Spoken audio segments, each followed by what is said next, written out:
Hi friends, welcome back to my channel. I ended up taking just a spur of the moment break for a little bit. We unfortunately lost our sweet little Roxanne. It's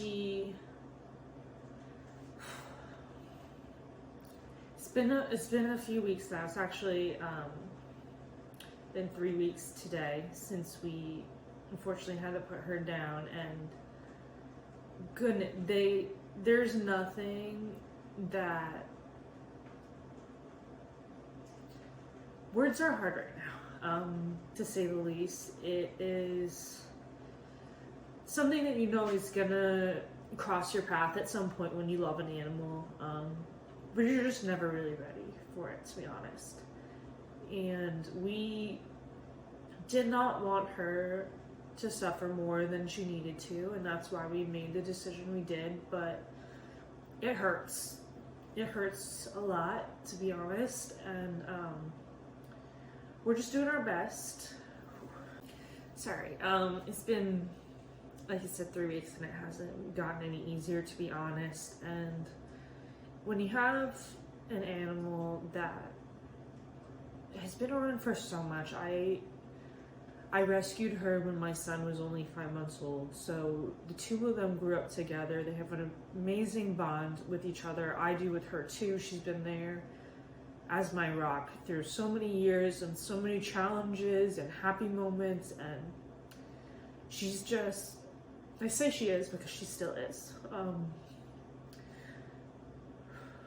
She's just such an important part of our family, and it hurts so much not having her.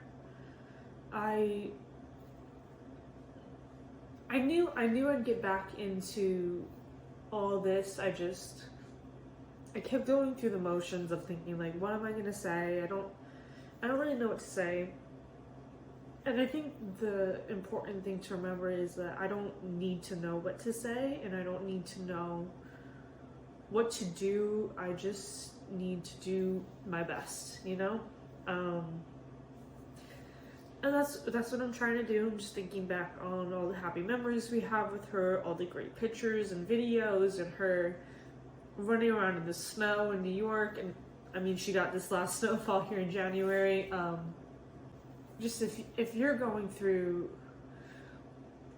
grief or have in the past, you know it's just an ongoing thing, and nothing makes it easier, and that's okay.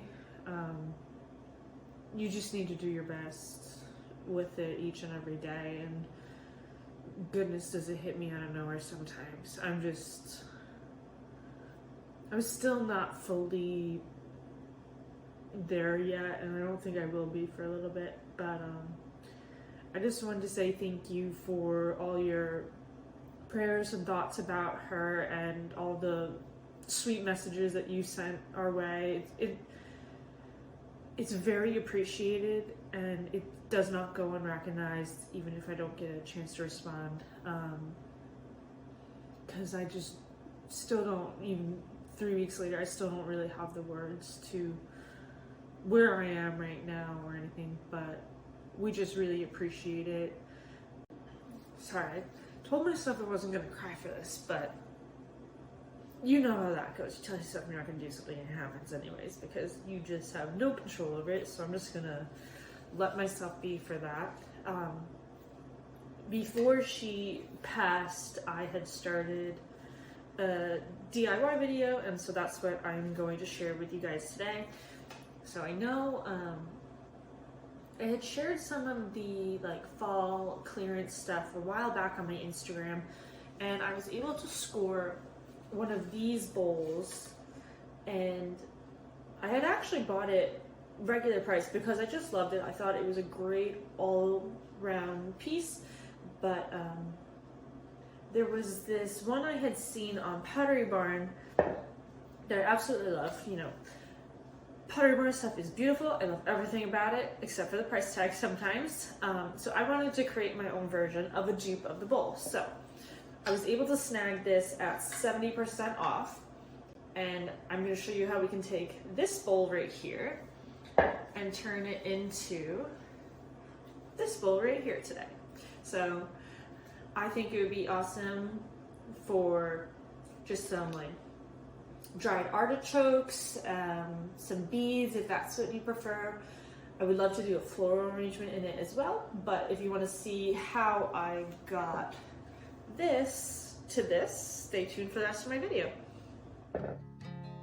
So this bowl looks a little different because I tried to do a baking soda and paint mixture just to give it a simpler way of elevating it, and I gotta chalk this up to just being one of those fails when it comes to DIYs. So that's why it looks a little bit different than the brown one I had originally shown you. But to get started with this, to look like that Pottery Barn artisan one, I took this cording that I had on hand and hot glued it around the edge, just so when I put the concrete mixture on, it's gonna help me create that line that I'm looking for that might be a little harder to attain without a guide like the cording. Now, to keep things simple for myself, I just picked up this ready mix concrete from Lowe's. I'm sure Home Depot or like a local hardware store has it too, but I, again, was trying to keep this as simple for myself as possible while still being able to attain the look that I'm going for.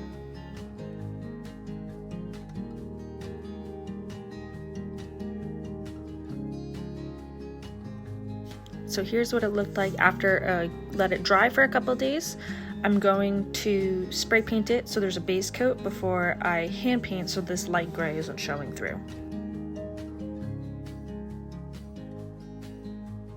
I'm impatient, and so I used a bucket so I could get that bottom part because spray paint's always sticky and I didn't want this part of it sticking to the painter's tarp when I flipped it over. So I gave it a good base coat, and then we'll go in with the hand brush and add in a little bit more texture and color variation. So I have to be honest, this part was super tedious, and I did it to myself because I could not find a spray paint that gave me the color that I wanted. So I did sit here hand painting this entire thing. But if you are somebody that's a little more lenient about swaying from your vision than I am, I would definitely go the spray paint route, and then you can just add in touches here and there of hand painting to give it some variation.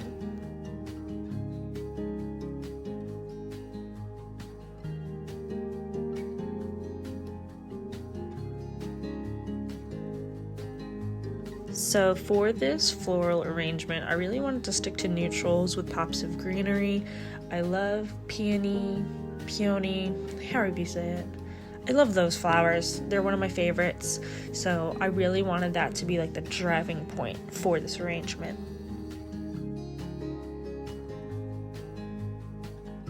I used that chicken wire for this arrangement. The tape technique of making a grid just wasn't gonna stick to the concrete. So this is what was best suited. Plus, for the amount of stems I'm putting in it, I really just needed the bottom to be empty, so floral foam wasn't gonna work either for this. But when you are using it, definitely be careful because once you cut it, it is super sharp.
I would love to know what your favorite type of flower is to decorate with for spring, so be sure to leave me a comment below.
I just quickly wanted to say thank you so much for being here and tuning into my channel. If you are not already subscribed, I would love it if you would join my YouTube family. Be sure to ding that notification bell so that you don't miss any of my new uploads.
Okay, so I'm going to quickly remind you that this is what we started with,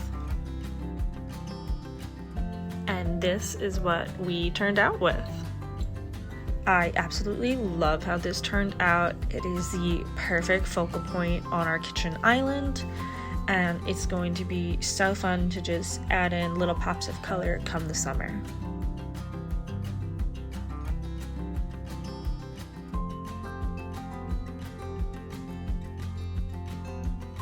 Thank you guys so much again for all of your support and for tuning into my channel. Be sure to give this video a thumbs up if this is something that you would like to see more of. Until my next video, I will see you guys next time. Bye!